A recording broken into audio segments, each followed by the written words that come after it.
The first warning was the scent. Sweet metal on the back of my tongue. A copper bloom that meant the red moons were rising and the old rhythms of my blood were climbing toward their crest. I was cataloging wind shear at outpost K-17 when the sensor tower moaned under the storm and the sky turned the color of bruised fruit. My name is Nari of the Othri, and on Isthra we mark our years not by calendars, but by the visitations of hunger. Mating season is one such visitation, an ancient tide that can drown us if we meet it alone. I was alone, or I should have been. The last caravan had rolled on at dawn, scattering dust in the valley. The radio crackled to life after noon. Nari, you see that front? The voice, smooth and dry, belonged to Jonah Vance, human ranger, station neighbor in the loosest sense. His hut was 20 clicks west, over a ridge of petrified dunes. Already on it, I said, forcing my throat to stay steady. Tower readings are spiking. They put. The flats will turn to knives. Copy. Just keep the line open, all right. That was Jonah's way. He spoke like a quiet campfire. Small, steady, unexpectedly warm. The second warning was heat. It seeped into my bones even as the temperature dropped outside. I drank ice water, counted my breaths, checked the pulse at my throat. Numbers steadied me. The half-remembered sequences of my clutch sister's lessons. 3 breaths in, 7 out. Catalog the changes. Admit nothing to the storm. By dusk, the storm had the station in its jaws. Sand hammered the shutters. The generator whined as the grid flickered. When I stood to secure the eastern hatch, my knees shook. The world smelled like metal and rain that would never arrive. The radio hissed again. Nari, your beacon just winked.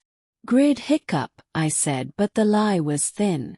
The fever had found me. Othri don't do well alone when the fever blooms. We seek our kin or our chosen. We braid hands and words. Without that, the mind invents a hand to hold, and follows it straight into ruin. I'm coming over, Jonah said. The hell you are, I snapped. You'd get flayed out there. Maybe. Was. But I know how your seasons work. You told me after the Sandwolf run last winter, remember? You said it sneaks up like a thief. I can help you ride it out. My mouth went dry. I had told him. Late one night, both of us dust-laced and exhausted, I described the heat and the pull and the old songs our elders used to sing to keep the fever from twisting us. He'd listened like a book with margins to write in. Careful, curious, respectful. Jonah, there are rules, I said. Consent must be clean. We don't make choices inside the fever. Good, he said. Then we don't make choices. We build walls. We wait it out. I'll stay in the workshop. You lock me out if you need to. The storm howled like a beast deciding which door to bite. Another grid hiccup. Darkness. Then the generator coughed back to life. I did the math of distance and risk and bones broken under a dune slide. Behind the numbers, a thin voice whispered the truth. I didn't want to be alone. Come, I said, and my own voice startled me. Minutes later, impossible minutes in an impossible storm, Jonah stumbled through my airlock, sand ghosting off his coat, goggles fogged, laughter clinging to him in tatters.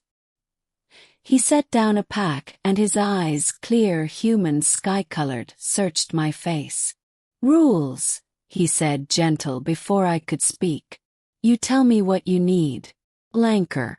No touching unless you ask and then only if it's safe. 2 rooms, 2 doors. I stay where you put me. We check in on the hour. I led him to the workshop. I taped the line of sight cam to the wall, set the mic, placed the keycard outside the door.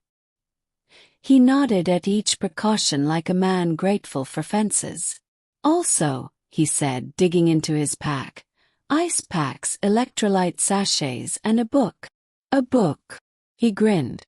Stories are scaffolding. They hold us up. He stayed. Through the night, while the fever climbed and my breath shortened and my skin prickled with 1,000 small suns. He read aloud through the speaker grill.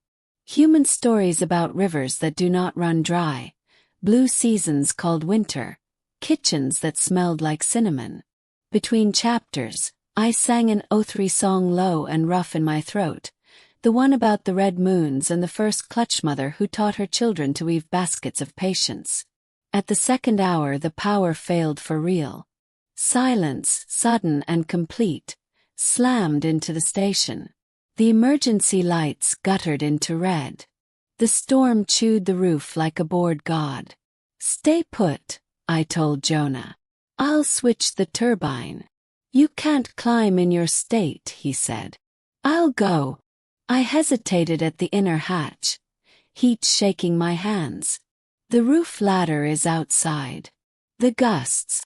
"I've eaten worse," he said, and that made me laugh. The sound grounded me. Human humor is a knack for balance while standing at the cliff's lip. He went out into that angry darkness. Through the cam, I watched the lamp on his shoulder wobble up the ladder. Sand ghosted even through the leak-proof seals. He reached the turbine, wrench in hand. Then the feed cut. "Jonah!" My voice cracked. No answer. The fever twisted. Old instincts surged. Find, claim, protect. I clawed at the door controls, then stopped, sweating, fingers hovering. Consent must be clean. Choices made in fire are not choices at all. Counted breaths. 3 in. 7 out. Listened. Beneath storm and blood, I found another sound. Banging metal, curse words in a language full of little bright hooks. A minute later the light snapped back. I sank to the floor. When he returned, I set him in the workshop again with shaking hands. He slid down the other side of the door and spoke through the metal. "You still with me, Nari?" "With you," I said. Dawn came stained and exhausted. The storm limped east, dragging its tail. My fever was a live coal now, not an inferno. We ate broth under opposite doorways. He told me about human winters that ask for patience and reward it with spring. I told him about Othri autumns where the wind carries seeds like small bright promises. "It's cruel, you know," I said, half smiling. My blood calling for closeness while demanding caution. He tapped the door with 2 knuckles, a sound like a heartbeat. "Not cruel. Just old. We can be new." At noon, a pack of sandwolves, starved by the storm, circled the station, drawn by the warmth and what my species would not name. Jonah moved to go out. I stopped him with a word. "Let me," I said. "My voice can carry farther than yours." I stood in the airlock and opened the outer door a hand's width. Heat and scent spilled. The wolves lifted their spined heads, eyes like sun pebbles. I sang. Not the fever song but the trail hymn my clutch mother taught us, the one that tells the world it can keep all of itself. The wolves paused, tails flicking. One by one they turned away, offended by the politeness of it. When the caravan finally returned 3 days later, the fever had burned down to embers. I opened the workshop door. Jonah stood, taller than I remembered, hair full of dust, mouth soft with the relief of people who did not break their own rules. He held out his hand, palm up, not assuming, offering. "Today," he said. "What do you want?" "Not your blood. You." I took his hand. It felt like a small, sturdy tool I had been missing without knowing it. "Tea," I said, surprising us both. "And a walk to the ridge when the light settles.